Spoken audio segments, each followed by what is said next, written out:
After a weekend of hard-fought battles, the OWCS qualifiers have finished, which gave us moments like this. Control for vision. Good ball. Oh, he emoted! He emoted by accident!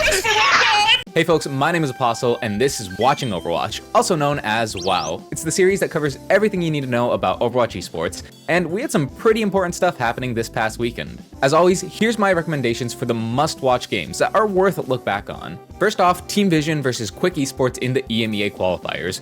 Quick is a team that I didn't really mention in the roster announcements last week, but apparently I really should have, because they gave us one of the best matches of the year so far. This was an absolute barn burner of a match, and it was so much fun to watch. Next, from the NA qualifiers, we have Amplify versus Supernova, with the former appearing on my list for actually the second week in a row. These guys are really starting to surprise everyone, and they actually made what I would have guessed initially as a pretty one-sided stomp into a super close match. Definitely worth watching. And finally, OBS Sojourn has graciously provided us a VOD of a previously unaired match in Nightmare versus Rad Esports, which was a very good game from the earlier rounds that provides a solid look at what the upper half teams may look like. Links to these are right down below, so check them out. Now, let's get the rest of the show on the road and start talking about the results of the OWCS qualifiers. For anyone unaware, let me explain how this worked. To start this season, every single team, with the exception of the partnered teams, was required to play in the qualifiers, which began with a 6-round Swiss stage, and then from there, the top 16 teams played a double elimination bracket. For EMEA, the top 5 teams went on to join the 3 partner teams, and for North America, the top 6 teams moved on to join the 2 partners. So starting up with the EMEA, here are the 8 teams that will make up your Stage 1 of OWCS there. Of course, we have the 3 partnered teams, Genji, Virtus.pro, and Twisted Minds, and then joining them from the open qualifiers, we have the Ultimates, OWCS, Vision Esports, Team Peps, and Sakura Esports. Now, taking a look at how we got here, there's a few things worth mentioning. First off is Team Peps, who were able to take a 3-0 against Team Vision. Now, while Peps certainly have the on-paper talent to win this game, it was fairly dominant. Last year in Stage 2, I believe, we saw GG Peps looking like a top team, and we might be seeing a similar situation here. And later on, we also got to see Soon play versus D'Ampero, and he's low-key still got it. He's an actual superstar veteran player. Now, as for Team Vision themselves, while they may not have been the best team of the weekend, they did arguably put up the most entertaining matches, as they played 13 maps in a single day to end up qualifying. They got put up against the ropes time after time, but they were just able to keep clutching up when it mattered. Simple is looking as good as expected, but the real surprise for me was Slowdive, a player who I've personally never watched before, but he ended up being unexpectedly good, and he was really more than able to keep up with his opponents. In my opinion though, the real winner of the weekend is Sakura Esports. This team is the grassroots underdog of EMEA, competing with all these well-established ors, and they're showing that they can stand tall among them. Hitori had an absolutely amazing performance on the Hazard, but more importantly, her incredible flexibility is really proving itself here among the hero bands. China and Zoro as well, they've been up-and-comers for a while, but now this is their time to establish themselves and show that they're here to stay. I'm super excited to see how they actually stack up to the other partnered teams. Now, for all the teams that didn't qualify, their story isn't over quite yet, as we can look forward to seeing them playing in the Face It Masters League, and I'll explain more about this later on. Now, over in North America, we had a couple surprises, as joining the partnered teams of SSG and Liquid, we have Timeless, Avidity, Rad Esports, Nightmare, and then Shikigami and Amplify joining the fray. I'll openly admit, I heavily underrated these 2 teams compared to the competition, but they've proved me wrong in a big way. Timeless and Nightmare making it in is no surprise. Anything less than that would be pretty disappointing from them. As for Rad and Avidity, they have no shortage of talent there either, and Rad especially I could see certainly going even with Timeless, especially considering how those players matched up last year. Now, Shikigami, they've had an interesting journey. They finished top 8 every stage last year, with the exception of Stage 3. But then they fell to a top 10 finish in the Face It League Season 3 with a 3-8 record, despite having an arguably stronger roster. That was around the time when they made those weird signings like Fleta on coach and stuff. This time around though, they're trying to get back to the basics, and it paid off for them. Solo and Graveyard are there as the core of this team, alongside their later addition of Arise from last year. And to round it out, they've now added Regime, Danny, and Drunk. So taking these players along with an hopefully stronger coaching staff compared to last year, and it looks like they've got a recipe for success here. Now, as for Amplify, they are a good team, but I absolutely did not predict them being able to compete at the level they did this weekend. Their roster is filled with what appears to be some of the best Tier 3 and Tier 2 talent right now, as we have Winter, Chicken, and Phone on DPS, Gap on tank, and Solo Zen and Crazy Cat on support. Phone is a player that you may recognize if you watched Calling All Heroes, as they were on Fable and recently got 4th in that championship. As for these other players, they're well on their way to making themselves recognized, and they're definitely the truest underdogs here. Now, taking a look at how that bracket went down, there's a couple things I want to point out. First off, Amplify's incredible run that got them in. as it had two impressive things. First off, they beat Shiki Midori in a 3-0. Now, on its own, that might not mean much, but what you have to consider is only a week beforehand in the Ice Age Invitational, they lost to that team 3-4. To come back now and just show that kind of dominance is a huge feat. They improved an insane amount in such a short time. Their next one though was even more impressive, as they were actually the ones who knocked out Supernova from the bracket. Supernova is the team that signed the Dreamland roster, and that's a team that myself and several others considered a lock for the qualification, but Amplify ended up coming out on top, and what I think was probably the biggest upset we got this weekend. Time did mention during the match in chat that the team is kind of struggling with the hazard comps, but regardless of them struggling, I think it's still very impressive for Amplify to be able to take the win there. Now, a couple of other interesting things here. O3 Splash, they did not get very far at all, unfortunately.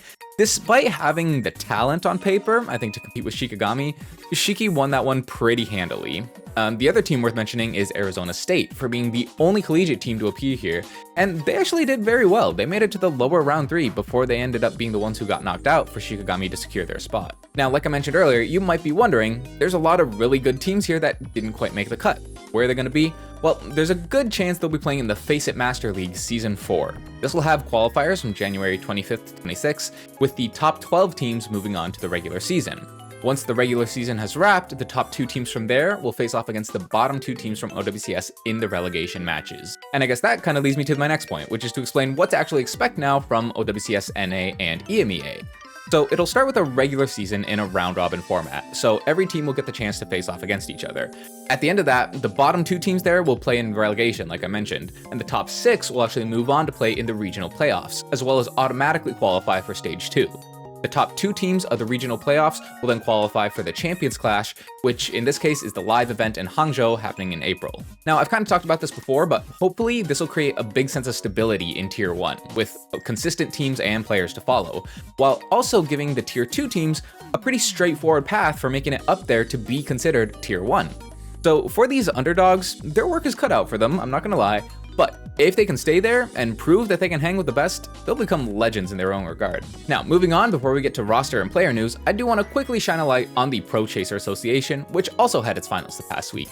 Now, there isn't a ton to go into here, as we only got 2 matches that weren't 4-0s, and the 2 matches we did get were just 4-1s. Despite that though, I did want to bring it up so all my Hangzhou Spark fans could follow up with once again, who did roll through the tournament in a dominant fashion. They dropped a single map to Lazuli in groups and said, yeah, that's not happening again. Team XX was able to secure 2nd place against them, but that may have been just a result of format, since Ice Flame is the team with Jinmu, Langsa, and Coldest, who now goes by Cold J, and I'm fairly confident Ice Flame would have beaten X, but since they got locked to 3rd place in the format, I guess we'll just have to wait until OWCS China to actually see how that would play out. Alright, now, moving on to our roster updates. OWCS Asia has posted rosters for all the teams in Korea, Japan, and Pacific. Now, I won't go through each and every one here, but here's the important news. First, T1's roster is shown off, and their roster is exactly what was leaked. We have Viper, Proud, and Zest for DPS, Skewed and Opener for support, and we have Donghack on tank. To me, I think this roster is kind of a cut below the other partner teams, but I do think they have upset potential, so we'll have to see. And speaking of the partners, we also have Falcon's roster now confirmed. And it turns out that they'll actually have made no changes after Smurf's retirement. So the leaks that we got, if you can even call them leaks, those totally fell through. That means that Hanbin will actually be solo tanking, and therefore, we will likely see the return of the Han Binston. The other key thing to note is that Krusty is no longer coaching these guys. So with those 2 factors, Falcons may struggle a little bit more than last year, but overall, they should still be strong. Some of our other partner teams have revealed rosters as well, starting with North America, as Space Station Gaming has confirmed their lineup. We'll have Sugarfree and Seeker on DPS, CJ and Bliss on support, and then Kellen as their solo tank. Obviously, this is a pretty solid roster by every metric. I'm expecting basically the same strength from them that we saw NRG be at last year. But as for who might take that number 1 spot though, well, let's take a look over at Team Liquid, who will have Vega and RuPaul on support, Tree and Knife on DPS, and Infected as their tank. They've secured the best backline in NA, the best tank, and Tree and Knife, it's absolutely a world-class DPS duo, if not also the best in NA. They also took Defiance, former coaches, so if you're a betting man, I gotta say Liquid kinda seems like the obvious pick here for North America. SSG and Nightmare, they should be able to make them sweat, but on paper at least, it's hard to see anyone surpassing these guys. Now, over in EMEA, Virtus Pro showed off their roster with one of the roster reveals of all time, showing that they'll have Shockwave and Jwoo on DPS, Vastola on tank, and Gala and Fixa for support. Now, Jwoo was on Poker Face last year, and he would sub in for Choi Se-won occasionally, and he looked fine. I mean, he should certainly be equal to Sana, if nothing else. I think the real question here is the backline, as Fixa is a main support player, which means Gala will have to go back to flex support, which is the role he used to play.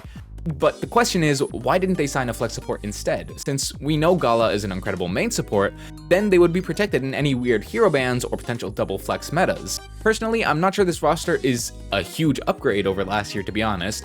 But that being said, I think top 4 should still be a realistic goal for them.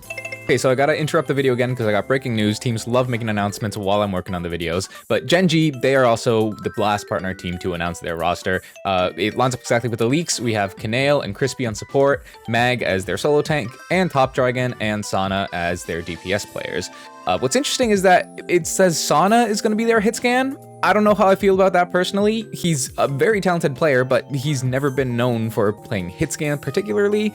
I would probably put Top Dragon there, just given the level of talent he has.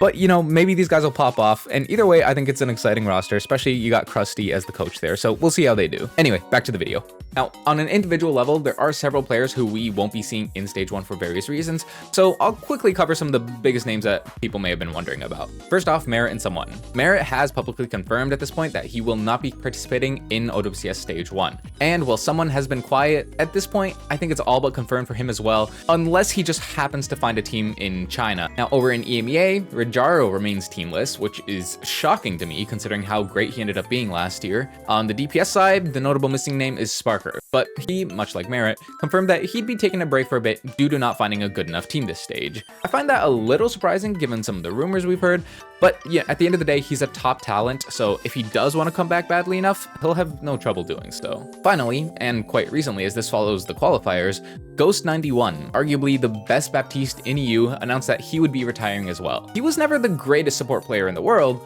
but his Baptiste specifically, it was one of the best. He was a legitimate third DPS on support, and it was always fun to watch. I'm sure fans of SRP Check will miss him dearly, but hopefully that team will be able to put something together regardless. Then in North America, several of the, I should say, former NRG roster appear to be staying low at the moment. While Scissors is actually confirmed to be an emergency sub for SSG, Rack Attack has confirmed that he's still going to be looking for a team, despite being one of the best main support options in the region. It's crazy that he hasn't been picked up yet. PGE as well, it looks like he isn't appearing on any rosters, though in his case, it's unclear if he's actively looking for a team or if he's also taking a break this stage. I've heard some rumors about him pursuing more content creation, but we'll have to see. Now, all this being said about these players who are still LFT, it does mean that we could see some interesting stuff shake up between stages, as we'll have teams reevaluate their rosters, and they'll have a chance to pick up some of these players without all the roster mania craziness that we just had. Anyway, with that stuff wrapped, let's take a look at what we have coming up next. First off, OWCS Korea is starting this week.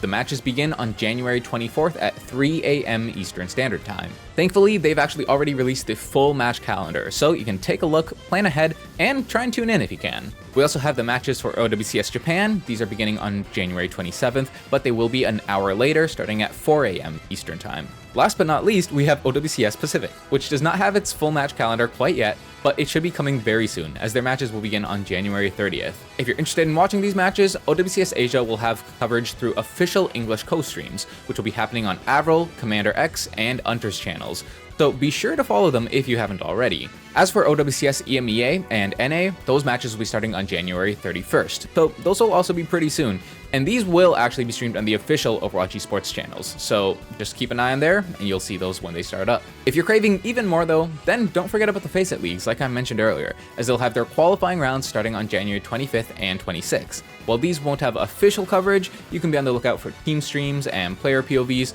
to take a look at how these games will go down. As the Faceit Master League, that's going to be our contenders, so if you want to support Tier 2, that's what you gotta watch. Anyway, I think that covers pretty much everything. The stage is set for a super fun season, and I'm really excited to see just how much new talent has shown up and actually made it into what's considered Tier 1 at this point. It's genuinely inspiring, and you know, these guys, they might be the superstars of tomorrow. As always, links to everything I've talked about can be found right down below, so make sure you check those out if you want more details. And if you're looking to keep the discussion going and be the first to hear any important news, check out my Discord, where you can share your hottest takes and just stay in touch with the community. We've got a ton of exciting matches and storylines to keep an eye on this season, and it is a lot to stay on top of for sure. But if you can't keep up with it all, you can rest easy, because that's what I'll be here for. Thank you all so much for watching, and I hope to see you back soon. Take care of yourselves.